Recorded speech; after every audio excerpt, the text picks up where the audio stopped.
સુરતમાં હોટેલોની આડમાં અને સ્પાની આડમાં કૂટણખાના ચાલતા હોવાનું અનેકવાર પોલીસે ઝડપી પાડ્યું છે। ત્યારે ફરી અગાઉ જ્યાં કૂટણખાનું ઝડપાયું હતું તે જ હોટેલમાંથી કૂટણખાનું ફરી પાછું ઝડપાયું છે।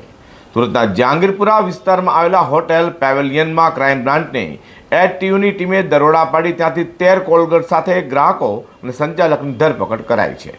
સુરતમાં સ્પા અને હોટેલોની આડમાં કૂટણખાના ધમધમતા હોય ત્યાં પોલીસ દરોડા પાડી ત્યાંથી કોલગર્લ સાથે ગ્રાહકો અને સંચાલકોની ધરપકડ કરી રહી છે। પરંતુ જ્યાં અગાઉ ઝડપાઈ હોય ત્યાં પણ ફરી કૂટણખાના શરૂ થઈ જતા પોલીસે હવે તે દિશામાં પણ તપાસ હાથ ધરી છે। તો સુરત ક્રાઇમ બ્રાન્ચની એન્ટી હ્યુમન ટ્રાફિકિંગ યુનિટ એટલે કે એટીયુની ટીમે અગાઉ જહાંગીરપુરા પોલીસ મથકની હદમાં આવેલા હોટેલ પેવેલિયનમાંથી કૂટણખાનું ઝડપી પાડ્યા બાદ ફરી ત્યાં જ દરોડા પાડ્યા હતા, જ્યાંથી વધુમાં 13 જેટલી થાઈ ગર્લ પાસે સેક્સ રેકેટ ચલાવત હોવાનું સામે આવતા પોલીસે 13 થાઈ ગર્લ સાથે 5 ગ્રાહકો મિલન સુરાણી, ધ્રુવિન ધોરાજીયા, રોનક શાહ, ધ્યેય પટેલ, મયુર ઠુમર અને 4 સંચાલકો રૂપેશ ઉર્ફે મેક્સી રમેશ મિશ્રા, બિપિન ઉર્ફે બંટી મનસુખ બાબરિયા, સંજય રાજુ હિંગડે અને રાહુલ રાજેન્દ્ર સોલંકીની ધરપકડ કરી હતી। જ્યારે વિજય મોહન કસ્તુરે, યોગેશ દિલીપ તાલેકર, ગણપત યાદવ અને અશોક મામા ડ્રાઈવર ભાગી છૂટતા તેઓને પોલીસે વોન્ટેડ જાહેર કર્યા છે।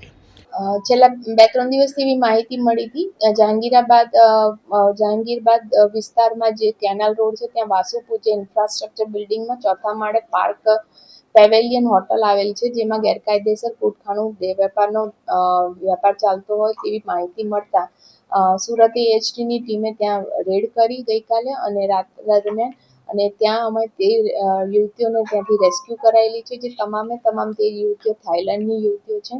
અને એ હોટલના સંચાલક અને અન્ય આરોપી થઈને હોટલના સંચાલક તરીકે ને આ કામગીરી કરાવનાર તરીકે 4 વ્યક્તિઓને અમે એરેસ્ટ કરેલા છે, તેમજ 5 ગ્રાહકોને અમે એરેસ્ટ કરેલા છે અને 4 આરોપીઓને અમે વોન્ટેડ જાહેર કરેલા છે। કેટલી યુવતીઓ ઝડપાઈ છે? 13 યુવતીઓ ઝડપાઈ છે। કોણ એને અહીંયા સુધી લાવ્યો, કેવી રીતે આવ્યો?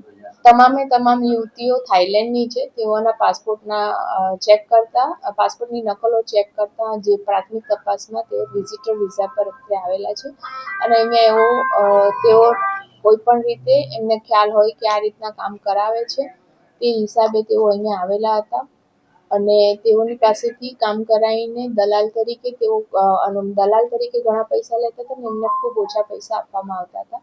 આ રીતે તેઓનું શોષણ કરવામાં આવતું હતું। સુરતમાં હોટેલોમાં હાલ કૂટણખાના ધમધમી રહ્યા હોવાનું પોલીસે અનેકવાર પકડી પાડ્યા બાદ પણ રૂપિયાની લાઈમાં કેટલાક હોટલ સંચાલકો આ ગેરકાયદે બધી ચલાવી રહ્યા છે, જેઓ સામે સુરત પોલીસે લાલ આંખ કરી છે અને આગામી સમયમાં આવી ગેરકાયદે પ્રવૃત્તિ કરનારો સામે કડક કાર્યવાહી કરાશે તેમ પણ જણાવ્યું હતું।